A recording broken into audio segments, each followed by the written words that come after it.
Assalamualaikum warahmatullahi wabarakatuh. Perkenalkan, nama saya Jaya Ningrum dari Program Studi Teknologi Agroindustri. Di sini saya akan memaparkan hasil skripsi saya yang berjudul Pengaruh Proporsi Tapioka Termodifikasi dengan Rasio Ampok dan Ampas Tebu terhadap Kualitas Biodegradable Foam.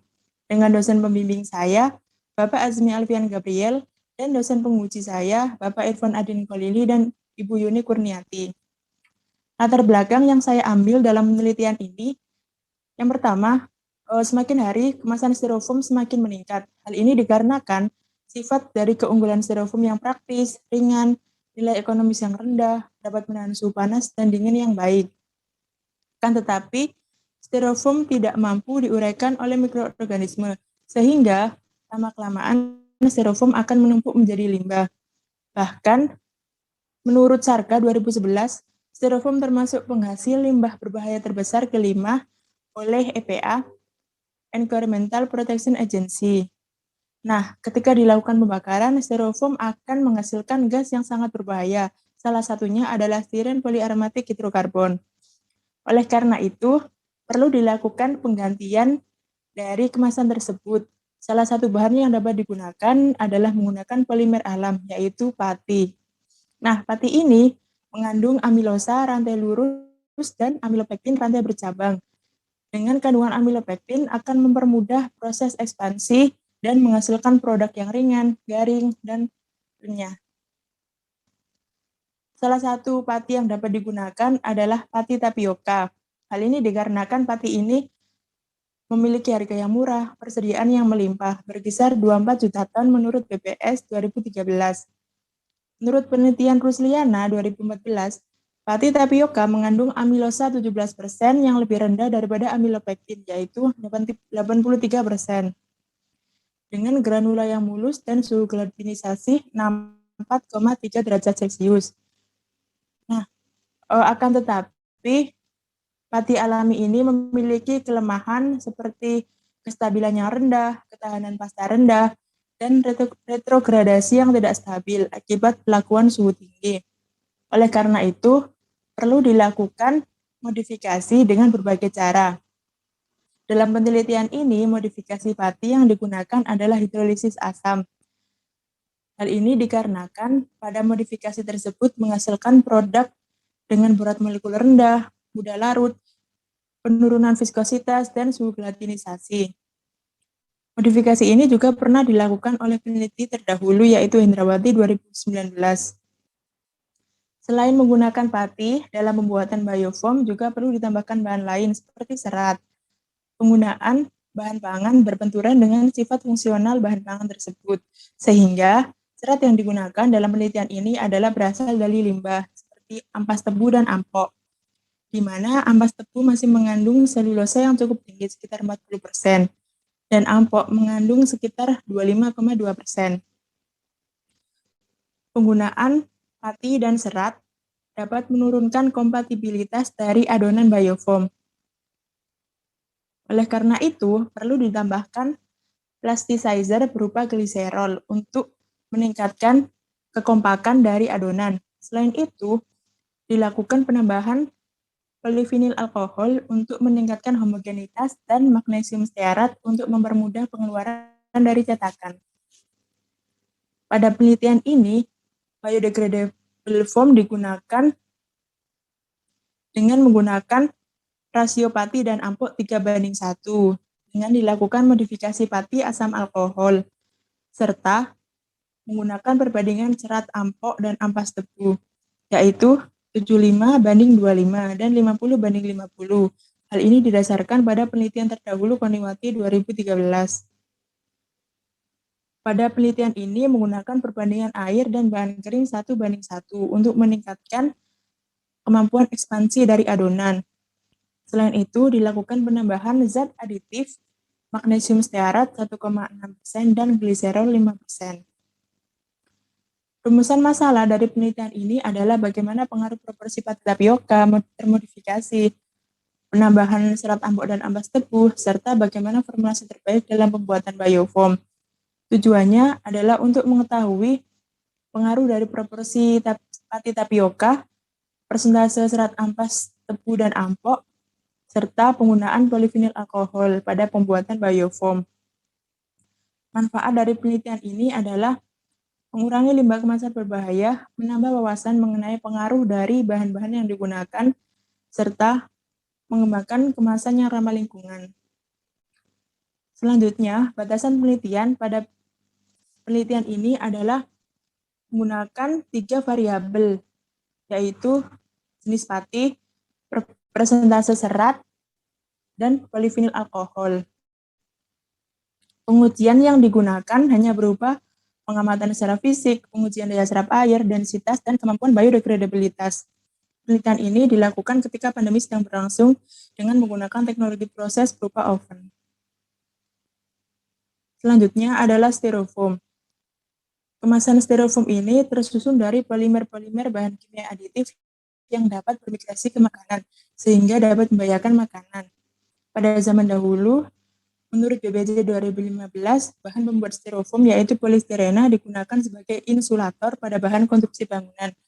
Akan tetapi, seiring berkembangnya zaman, bahan tersebut digunakan untuk membuat kemasan dalam melindungi makanan dari gangguan luar, di mana polistiren itu memiliki sifat yang amorphous dan tembus cahaya, kaku, murah, dan praktis. Polistiren foam dihasilkan dari pencampuran 90-95% polistiren dan 5-10% gas tertentu. Jauh dari proses produksi styrofoam juga sangat berbahaya. Hal ini karena pada produksi styrofoam dapat melepaskan 57 zat berbahaya, menurut Iriani 2013. Selanjutnya adalah biofoam. Biofoam ini termasuk salah satu jenis kemasan yang ramah lingkungan sebagai pengganti styrofoam. Akan tetapi, karakteristik biofoam ini yang dihasilkan masih kurang atau belum bisa menyamai dari styrofoam. Meskipun sudah ditambahkan bahan zat aditif seperti PVA atau pati modifikasi. Pengaplikasian dari biofoam juga masih rendah dan digunakan untuk makanan dengan kadar air yang rendah. Ubi kayu sebagai bahan pembuat biofoam mengandung amilopektin yang lebih besar daripada amilosa. Pemanfaatan ubi kayu selama ini banyak digunakan sebagai bahan pangan dan bahan industri. Ada 2 jenis ubi kayu yang beredar, yaitu dengan rasa manis dan rasa yang pahit, tergantung dari kandungan sianida pada bahan tersebut. Pati ini memiliki daerah yang bersifat kristalin dan amorf dari amilosa dan amilopektinnya. Serat yang digunakan pada penelitian ini adalah ampok jagung dan ampas tebu. Ampok jagung ini merupakan produk sampingan dari industri penggilingan jagung dengan kandungan serat yang berada pada perikarp, tipkarp, dan sebagian dari endosperm. Nah, di dalam ampok jagung ini masih mengandung selulosa, asam fenolik, lignin, dan bahan lainnya. Ampok juga masih mengandung karbohidrat dan protein berupa zein. Selain itu, pada serat lain seperti ampas tebu, di mana ampas tebu ini merupakan hasil limbah dari penggilingan tebu menjadi gula. Serat bagas ini tidak dapat larut dengan air karena terdiri dari selulosa, tosan, dan lignin. Ampas tebu ini mengandung air 48-52%, gula 3,3%, dan serat sekitar 47%. Alat dan bahan yang digunakan: pati tapioka, pati modifikasi, serat ampok, dan ampas tebu, air, PVA, gliserol, magnesium stearat. Bahan-bahan tersebut dilakukan penimbangan sesuai dengan prosedur dan dilakukan pencampuran dengan menggunakan mixer selama 20 menit. Setelah itu dilakukan pencetakan dan pengovenan selama 30 menit pada 170 derajat Celcius. Yang pertama, ada modifikasi pati, di mana pati tapioka ditimbang sebanyak 25 gram dan dicampur dengan 100 ml metanol dan 3 ml HCl. Setelah itu dilakukan pemanasan pada suhu 54 derajat Celcius dan dilakukan pengadukan selama 3 jam. Kemudian ditambahkan NaHCO3 sebanyak 14 ml, didinginkan 5 menit dan diaduk lagi selama 10 menit. Setelah itu dilakukan pencucian dengan 40% etanol sebanyak 4 kali. Sebelum digunakan, dilakukan pengeringan pada oven pada suhu 43 derajat Celcius selama 24 jam. Di sini ada kerangka penelitian dengan variabel yang digunakan ada 3, jenis pati, perbandingan serat, ampok, dan ampas tebu, serta penggunaan polivinil alkohol 30% dan non-PVA dengan berbagai jenis sampel dan variabel yang telah ditentukan. Pengujian yang digunakan pada penelitian ini adalah pengamatan secara fisik, uji daya serap air, densitas, dan biodegradabilitas selama 1 bulan. Yang pertama, ada pengamatan secara fisik. Nah, di sini ada hasil biofoam yang berwarna putih adalah biofoam non-serat, di mana biofoam ini memiliki warna putih karena tidak ada penambahan serat di dalamnya.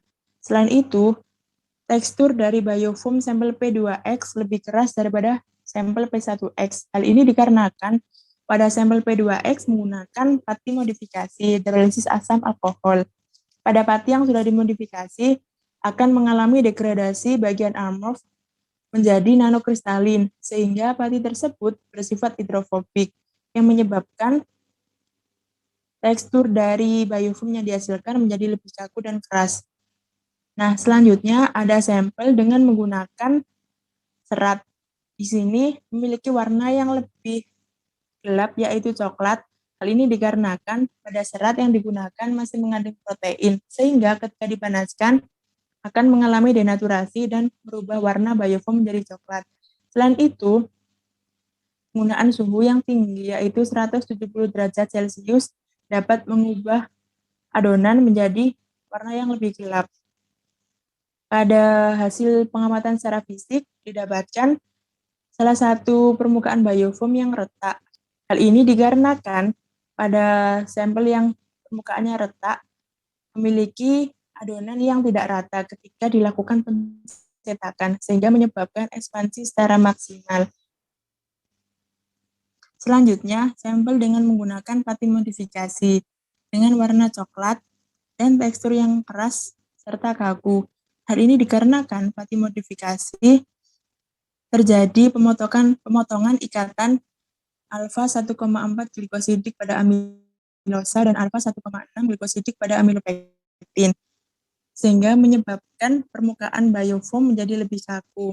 Selain itu, pada sampel dengan menggunakan PVA, terdapat rongga kecil pada permukaannya. Hal ini dikarenakan penambahan polivinil alkohol dapat membentuk rongga yang lebih kecil daripada tanpa penambahan polivinil alkohol, sehingga dapat meningkatkan karakteristik mekanis dari biofoam. Selanjutnya adalah gambar dari sampel pada penelitian ini dengan menggunakan lampu flash. Didapatkan hasil bahwa beberapa sampel biofoam memiliki permukaan yang kurang rata. Hal ini dikarenakan pada pembuatan biofoam